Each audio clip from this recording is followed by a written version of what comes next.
Olá, muito bom dia para quem é do dia, boa tarde para quem é da tarde, boa noite para quem é da noite. Meu nome é Fábio Nasa, apresentador da série Apometria Porque Sim, Apometria Porque Não e da série Apometria Estudo de Casos. Voltamos com mais um case de sucesso ou insucesso junto à tratativa apométrica. O case de hoje se chama Diálogo com as Sombras, Sequestro de Corpos.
Muito bem, temos a narrativa de um case chamado Diálogo com as Sombras, Sequestro de Corpos, mas que antecedendo a isso, ao case propriamente dito, muito provável que eu fragmente esse case em 3, 4 partes, para que a gente possa aí ter pequenas pílulas do contexto.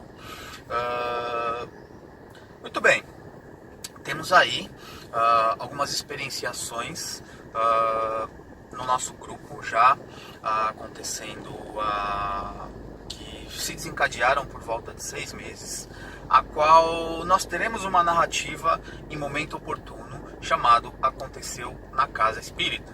Tá? Parafraseando o livro Aconteceu na Casa Espírita, embora a nossa instituição, nosso espaço não seja um núcleo espírita, tá? Vamos fazer uma analogia a acontecimentos ligados a uma temática similar a esta.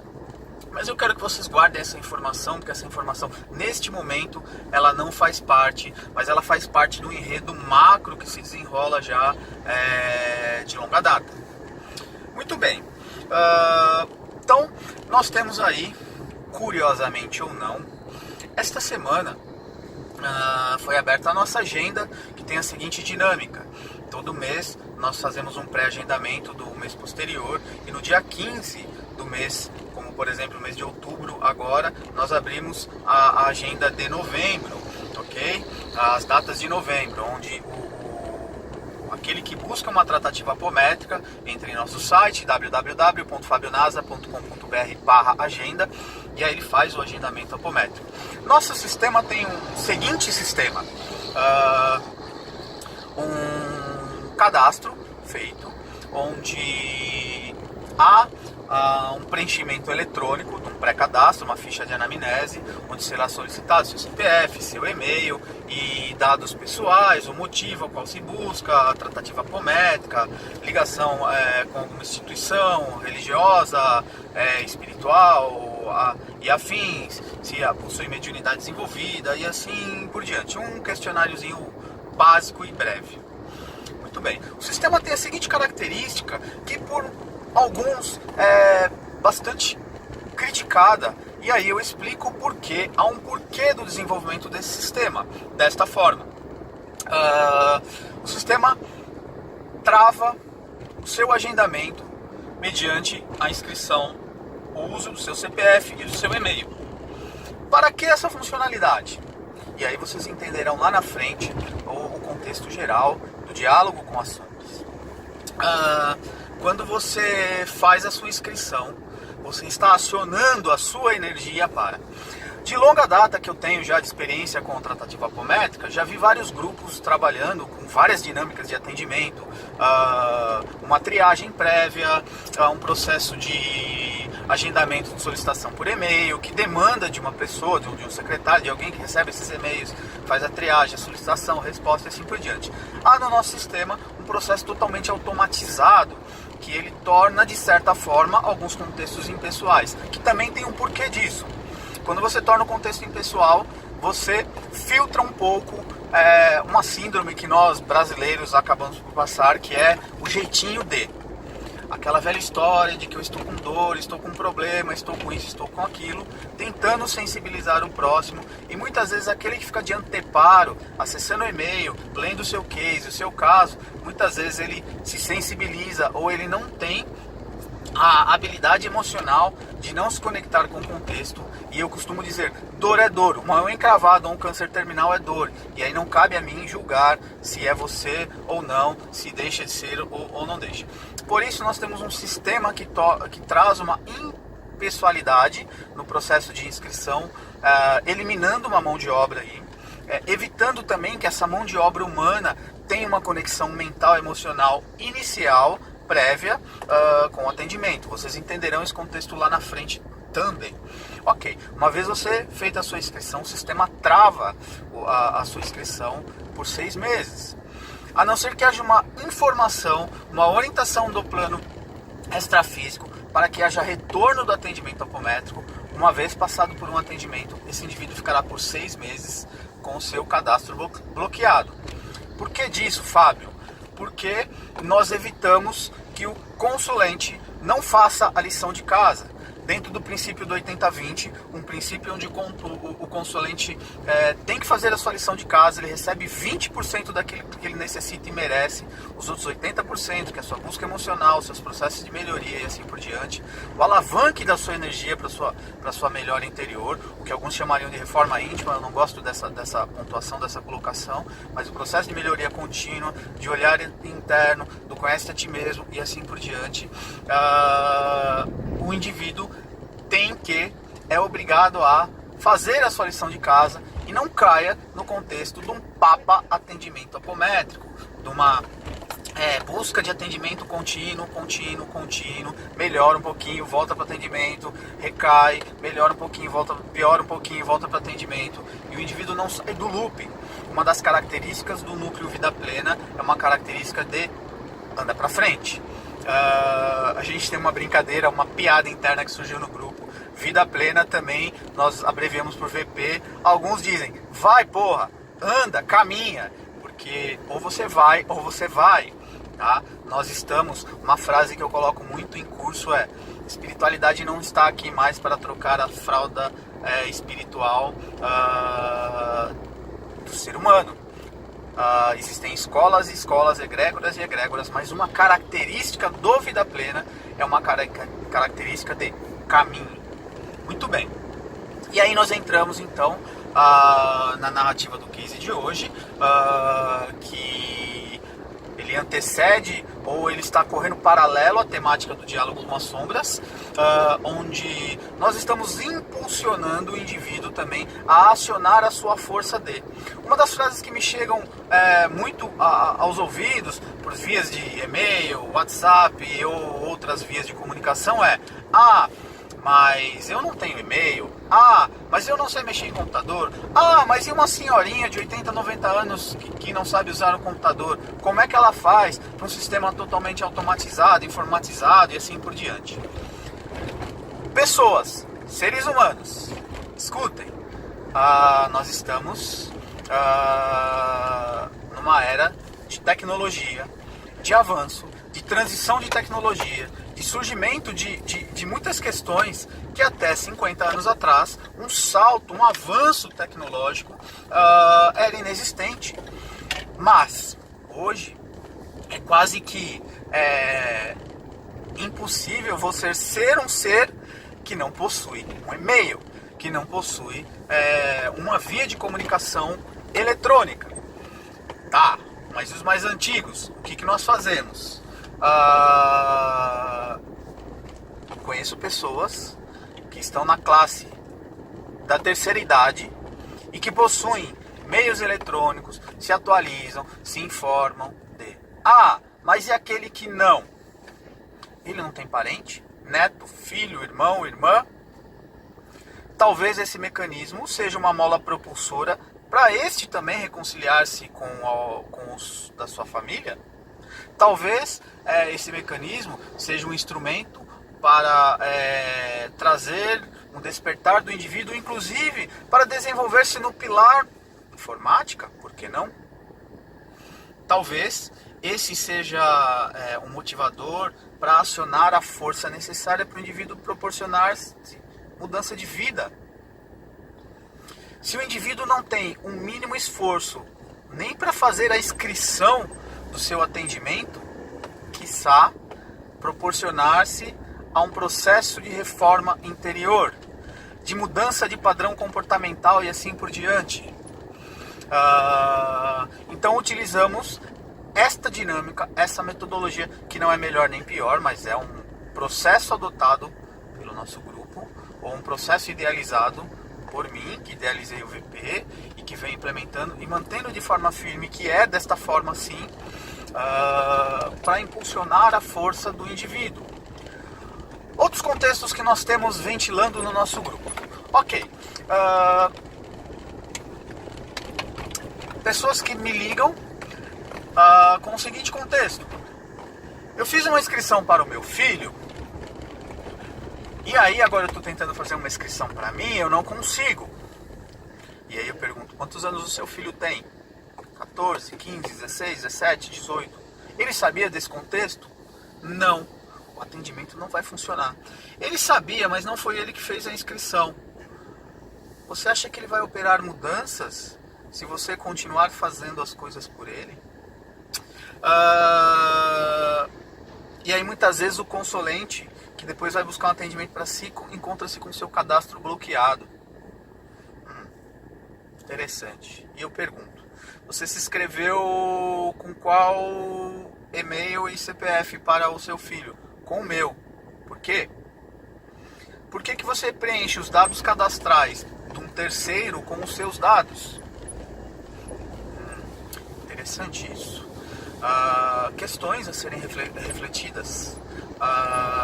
Muitas vezes um pai e uma mãe também impedem um filho de crescer num movimento como este. Muitas vezes nós impedimos o acionar da força mental, do desejo do indivíduo, e nós tiramos a autoridade perante uma lei cósmica universal chamada livre-arbítrio, perante a ação de processos obsessivos internos ou externos dentro de um contexto como esse narrado aqui. Muito bem, fica a reflexão, uma reflexão bastante pontual, que se você precisa de um atendimento apométrico, se o atendimento apométrico for via Núcleo Vida Plena, www.fabionasa.com.br/agenda. Você se inscreve, você recebe um e-mail de confirmação, se atente datas, horários e locais. Pessoas que se inscreveram no grupo para atendimento e ligam ao grupo perguntando: mas aonde que é? Dá para você entrar na agenda e ver que dia que é o meu atendimento? Não, gente. Cabe a cada um segundo as suas obras. Sempre que possível, sempre que nós estamos com acesso ao sistema, a gente informa e tenta facilitar o máximo possível para o consulente que nos chega. Mas nós temos em mente hoje que o excesso de paternalismo diante de um contexto como esse, muitas vezes ele se torna prejudicial, diminuindo o rendimento do atendimento apométrico. A segunda parte do nosso case daqui a pouco, um case extenso hoje, começo, meio e fim aqui, agora, diálogo com as sombras.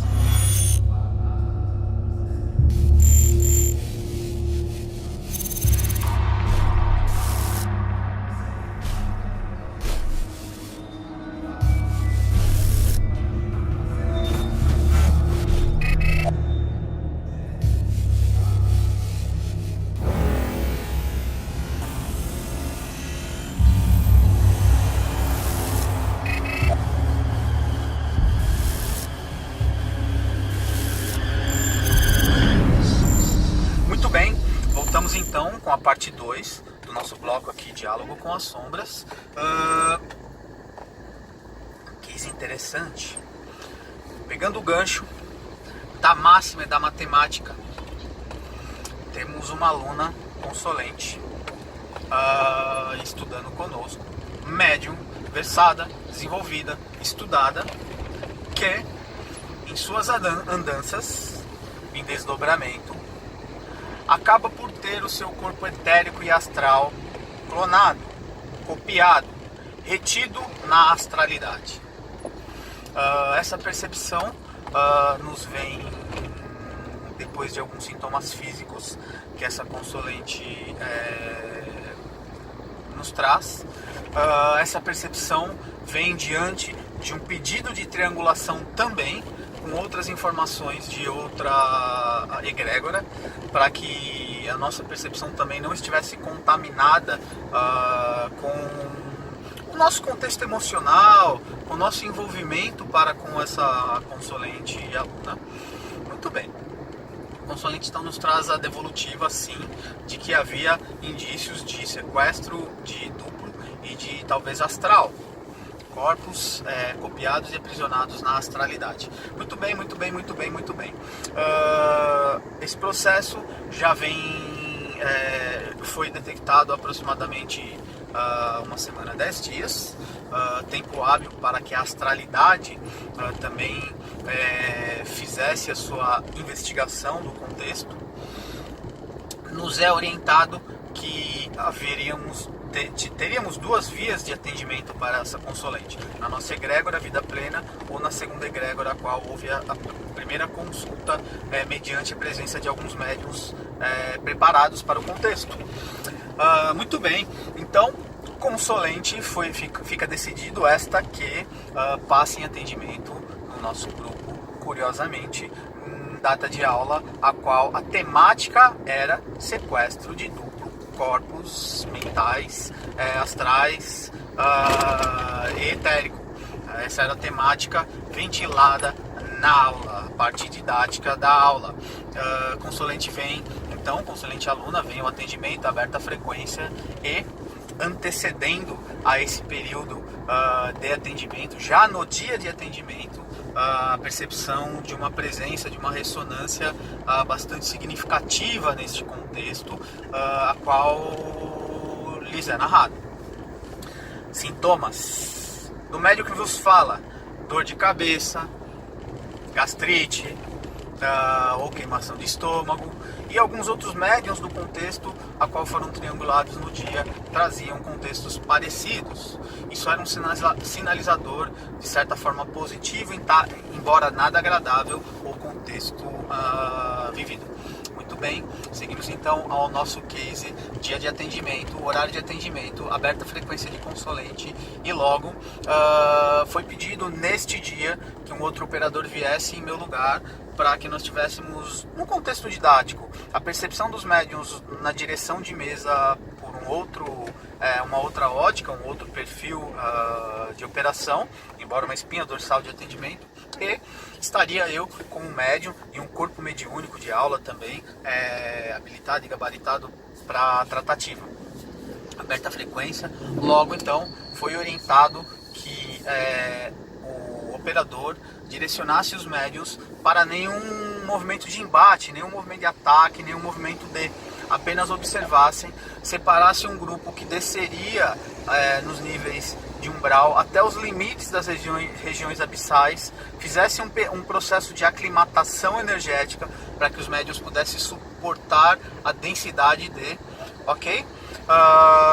Muito bem, feito todo esse processo, então descemos sem embate, sem recolhimento, apenas descemos até a linha limítrofe entre região umbralina e região abissal, região trevosa, a qual então uma horda se apresenta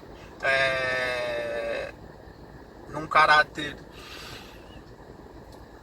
de trégua, entre aspas, e a liderança espiritual desta horda, eis que se apresenta, digamos que via projeção mental, pois ela não estava nesse nível vibratório, mas fez uma projeção mental acoplando então ao médium comunicante da noite para trazer informações dele.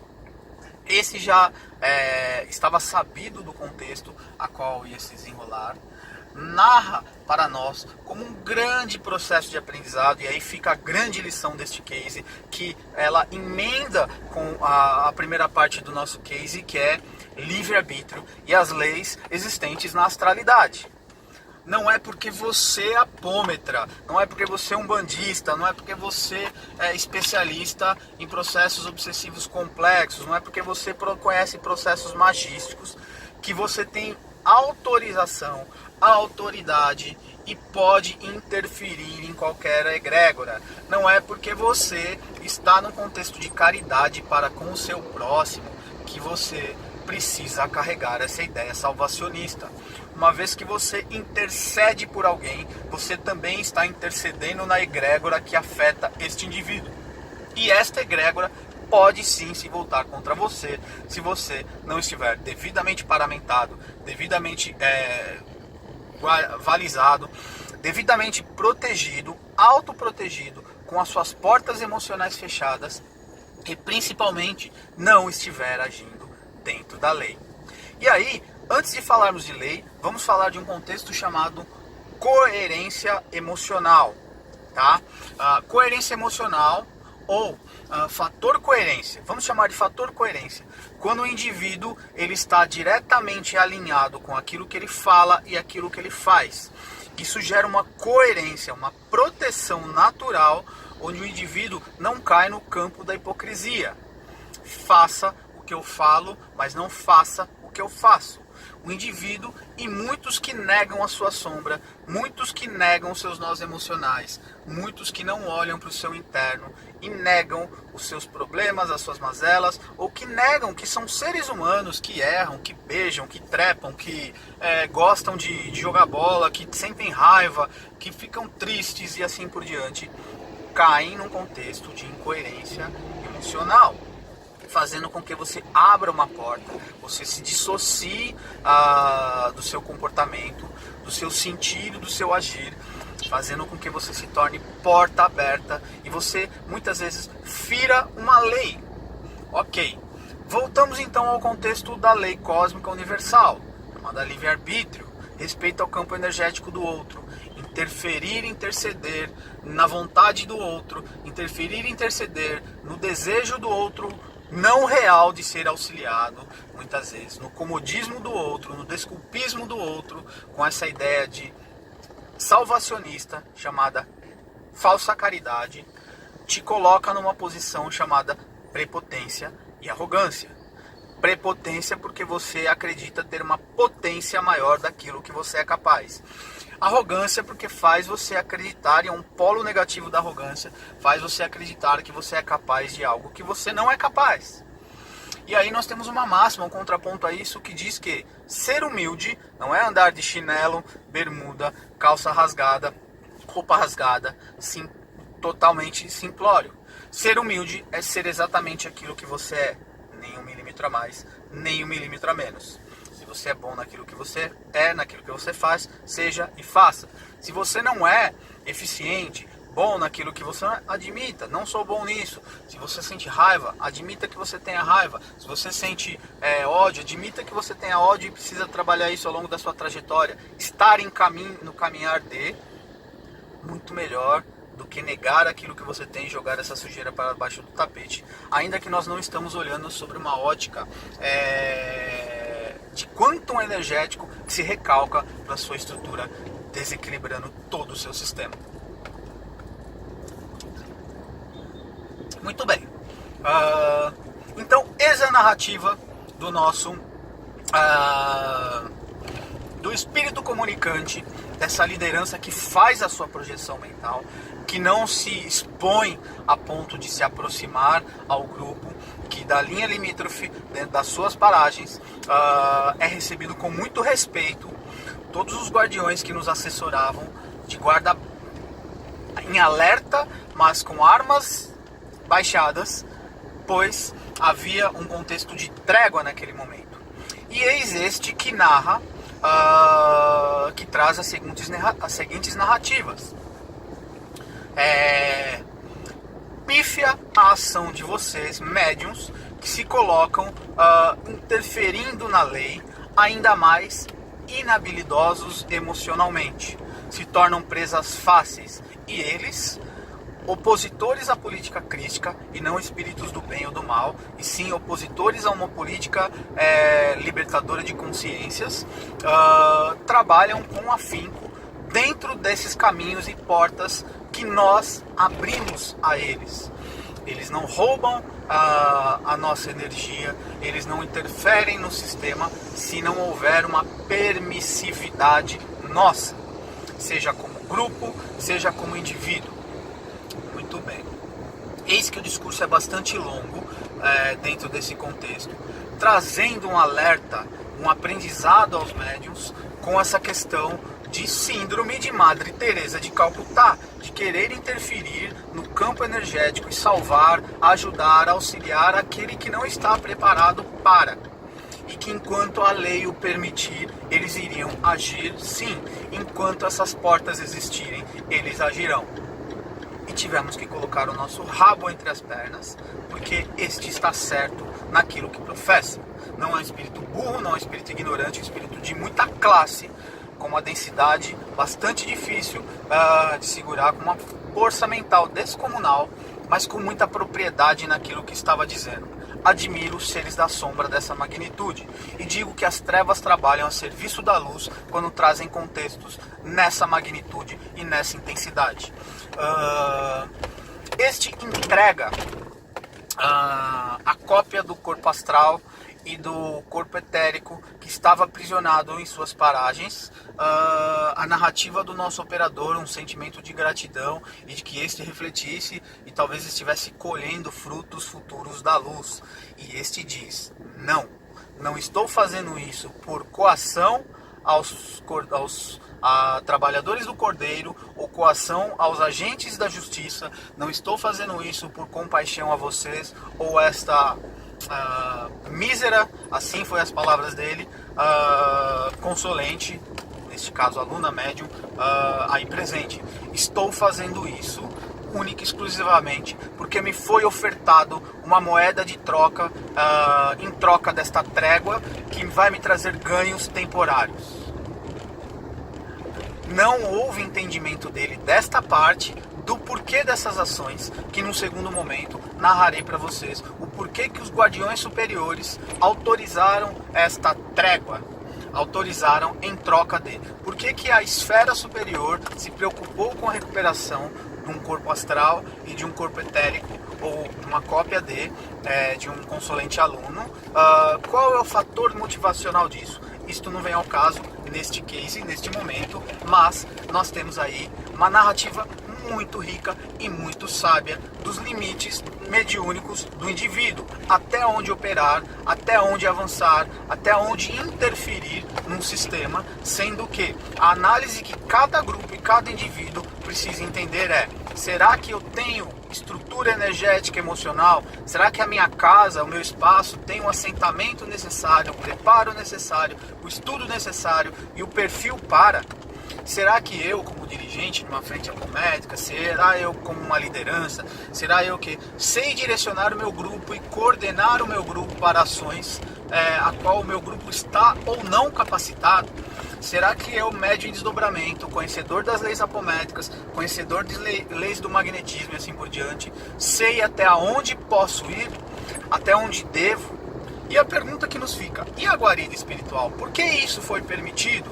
Por que foi permitido que a médium tombasse? Por que foi permitido que esse enredo acontecesse, em que inclusive esse ser das sombras dessa magnitude aparecesse sem rechaço, sem cobrança, enfim, sem um embate maior? Porque as trevas trabalham a serviço da luz. Um tamanho aprendizado para colocar o grupo exatamente na posição a qual é necessária. Ser humilde é ser exatamente do tamanho que você é.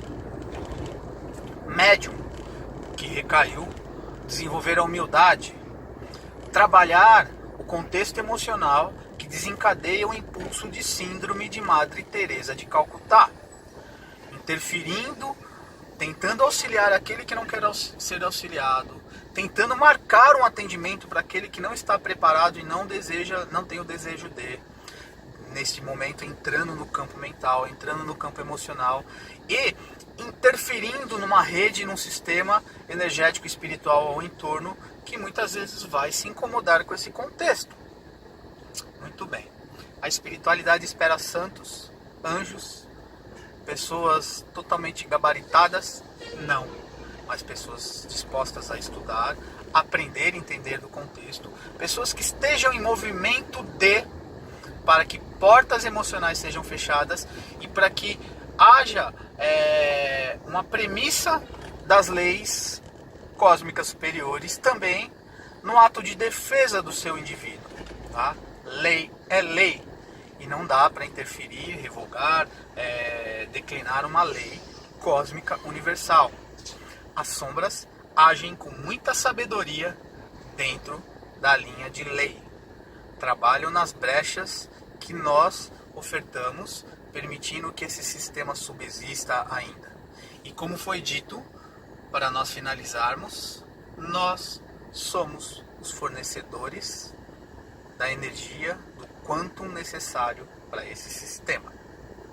Fica aí a reflexão a todos de um case bastante importante, um case bastante significativo e de um contato com o ser das sombras de uma magnitude admirável, de uma disciplina admirável e que saiu pela porta da frente, embora nós estivéssemos nas paragens dele, mas que retorna para o seu habitat com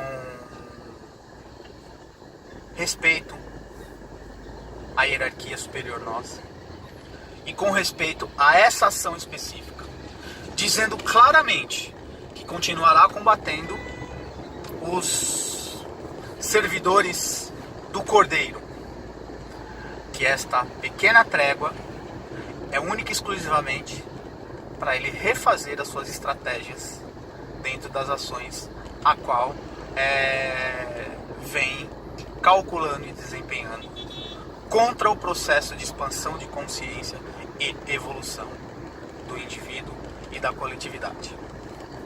Fica aí a reflexão. Beijo, beijo, beijo.